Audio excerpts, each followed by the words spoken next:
ధరణి పైన శ్వేతపత్రం త్వరలో విడుదల, పోర్టల్ను పూర్తిగా ప్రక్షాళన చేస్తాం, ప్రాజెక్టుల రీడిజైన్ పేరుతో వేల కోట్లు దోచుకున్నారు, వచ్చే నెల 2వ తేదీన 6,000 ఉద్యోగాలకు నోటిఫికేషన్, ఓయూలో మంత్రి పొంగులేటి శ్రీనివాసరెడ్డి. ఇప్పుడు ధరణి మీద శ్వేతపత్రం అంటే ఆ శ్వేతపత్రంలో ఏ కంపెనీ ఎన్ని చెరువులు కబ్జా చేసింది. ఇప్పుడు కేటీఆర్ బినామీ కంపెనీ ఫినిక్స్ ఉన్నది, మేము మీ శ్వేతపత్రంలో చూస్తాం. పొంగులేటి శ్రీనివాసరెడ్డి గారు, మీ శ్వేతపత్రంలో మేము చూస్తాం కేటీఆర్ బినామీ కంపెనీ అయిన ఫినిక్స్ ఎన్ని భూములు కబ్జా పెట్టింది, ఎన్ని చెరువులను మింగింది, మీ శ్వేతపత్రంలో ఈ ఫినిక్స్ కంపెనీకి సంబంధించిన వివరాలు ఉన్నాయా లేవా అన్నది చూస్తాం.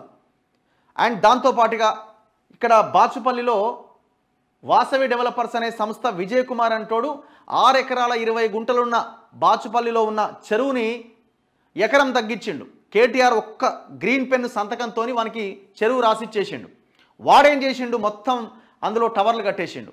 ఇప్పుడు ఎకరం ఉంది ఆ చెరువు, మిగతా చెరువు అంతా కూడా డెబ్రీస్తో నింపేసిండు. ఇప్పుడు ఇట్లాంటి కేసెస్ ఇందులో ఉంటాయా లేవా మీ శ్వేతపత్రంలో మేము చూస్తాం. ఎందుకంటే ఈ చెరువులను రక్షించాలి కదా. మరి మెగా కృష్ణారెడ్డి ఇక్కడ నాగారం దగ్గర ఏదో కంపెనీ ఉంది, అక్కడ చెరువు కబ్జా చేసిందన్న అలిగేషన్స్ ఉన్నాయి, ఆరోపణలు ఉన్నాయి, అవి ఉంటాయా లేవా అన్నది చూస్తాం. ఇవన్నీ వివరాలు ఉండాలి. ఇంకొక 100 పేజీలు ఎక్స్ట్రా అయినా పర్లేదు, ఇంకొక 100 పేజీలు ఎక్స్ట్రా అయినా పర్లేదు. ఇప్పుడు ఇది ఎవరు చేయాలా శ్వేతపత్రం విడుదల? నవీన్ మిట్టల్ చేయాలా? ఎట్లా చేస్తాను నవీన్ మిట్టలు? తెలంగాణ ప్రజలు చాలా నిశ్చితంగా గమనిస్తున్నారు మీ వ్యవహారాలు.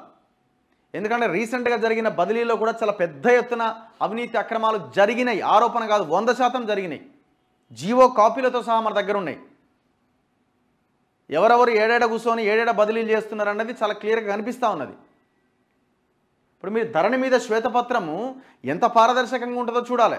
అసలు నవీన్ మిట్టల్కి అమీన్పూర్ దగ్గర ఆయన భార్య పేరు మీద 6.5 ఎకరాల భూమి ఉన్నది. నేను అడిగిన అక్కడ వకాడుపల్లి ఏదో ఉంది అమీన్పూర్ దగ్గర, ఎంత ఎకరం అంటే దాదాపు 7 నుంచి 8 కోట్ల రూపాయలు ఉంటుంది అట. ఔటర్ రింగ్ రోడ్ కానుకొని ఉన్న ప్రాంతం అది, ఉన్న విలేజ్ అది. ఆ 6.5 ఎకరాలు పెద్ద ఎత్తున డెవలప్మెంట్ నడుస్తున్నది, విల్లాలు కడతా ఉన్నారు. ఎట్లొచ్చింది నాకు ఒక ఐఏఎస్ అధికారికి ఇంత భూమి తెలంగాణలో? చెప్పాలి కదా, దీనికి అన్నిటికీ ఆన్సర్ చెప్పాలి కదా. కోకాపేట భూములు, తెల్లాపూర్ భూములు, ఈ వ్యవహారాలన్నింటి మీద శ్వేతపత్రంలో ఇదంతా ఉండాలి. ఎన్ని చెరువులు ఉన్నాయి, ఎన్ని చెరువులు కబ్జా అయినవి ఉండాలి, ఎవడు కబ్జా చేసిందో కూడా మీ శ్వేతపత్రంలో ఉండాలి.